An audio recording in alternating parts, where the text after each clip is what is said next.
Hi family, இன்றைக்கி லட்டு எப்படி செய்யுதுன்னு பார்ப்போமா. அதுக்கு ஒரு பவுலில் ஒரு கப் கடலை மாவு சேர்த்துக்கரலாம். இது கூடவே ஒரு பிஞ்ச் பேக்கிங் சோடா சேர்த்துக்கிடுவோம். பேக்கிங் சோடா இல்லாட்டினாலும் பரவாயில்ல, நம்ம வீட்டில் சோடா வச்சுருப்போம்ல, அது போதும். ஒரு பிஞ்ச் சேர்த்துக்கிட்டு நான் கலருக்கு மஞ்சப்பொடி தான் சேர்த்துக்கிறேன். ஃபுட் கலர்லாம் எதுவும் சேர்க்கலை. மஞ்சப்பொடி ஒரு 1/4 ஸ்பூன் சேர்த்துக்கரலாம். மஞ்சப்பொடி ஸ்மெல்லாம் எதுவுமே வராது, அதனால் தைரியமாக சேர்த்துக்கரலாம்.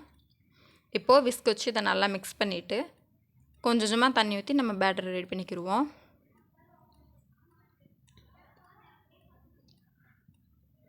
இப்போது இந்த பதம் கரெக்டாக இருக்கும். ரொம்ப கெட்டியாகவும் இல்லாமல் ரொம்ப தண்ணியாகவும் இல்லாமல் இந்த பதம் கரெக்டாக இருக்கும். இப்போது ஒரு பவுலில் 1 கப் சீனி சேர்த்துக்கிடுவோம். 1 கப் மாவுக்கு 1 கப் சுகர் கரெக்டாக இருக்கும். சுகர் முங்குற அளவுக்கு தண்ணி ஊற்றிக்கிறலாம். இப்போது இதை நல்லா கரைச்சிட்டு அப்புறம் அடுப்பில் வச்சு பாகு ரெடி பண்ணிக்கிறலாம்.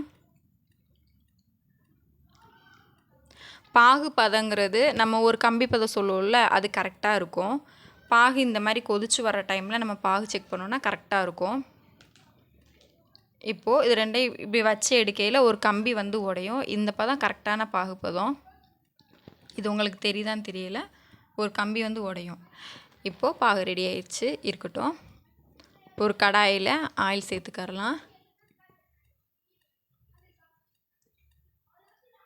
ஆயில் சேர்த்து நல்லா காயவும்.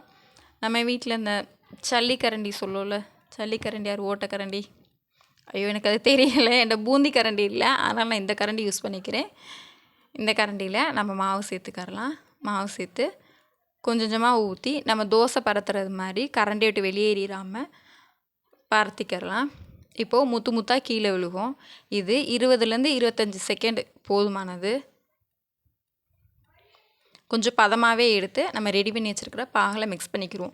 இதே மாதிரி ஒவ்வொரு தடவை பூந்தி ரெடி பண்ணி மிக்ஸ் பண்ணிக்கிடுவோம். ஒவ்வொரு தடவை நம்ம பூந்தி ரெடி பண்ணும்போதும் கரண்டி இந்த மாதிரி தண்ணியில் கழுவிட்டு துணி வச்சு நல்லா துடைச்சிட்டு அப்புறம் பூந்தி ரெடி பண்ணுவோம். இப்போது நம்ம ரெடி பண்ணி வச்சுருக்கிற பூந்தி பாகோடு நல்லா மிக்ஸ் ஆகி வந்துருச்சு. இது நல்லா ஆறவும் பாதி பூந்தியை நான் மிக்ஸி ஜாரில் போட்டு பல்ஸ் மோடில் எடுத்துக்கிறேன். இது கூடவே 2 ஏலக்காய் மணத்துக்கு சேர்த்துக்கிறேன். இது எல்லாத்தையுமே பல்ஸ் மோடில் போட்டு எடுத்தாலும் நல்லாயிருக்கும். ஆனால் எனக்கு முழு பூந்தியாக இருக்கிறது எனக்கு ரொம்ப பிடிக்கும். சின்ன வயசில் கடையில் நிறையா வாங்கி சாப்பிட்ட ஞாபகம். இதோட டேஸ்ட்டும் ரொம்ப நல்லாயிருக்கும். நீங்களும் உங்கள் வீட்டில் கண்டிப்பாக ட்ரை பண்ணுங்கள். இது மாதிரி உருண்டை பிடிச்சி வச்சிட்டோன்னா நம்மளோட லட்டு ரெடி. வாங்க சாப்பிட்லாம். தேங்க்ஸ் ஃபார் வாட்சிங். உங்கள் வீட்லேயும் மறக்காமல் கண்டிப்பாக ட்ரை பண்ணுங்கள். டேஸ்ட் அவ்வளோ ருசியாக இருக்கும்.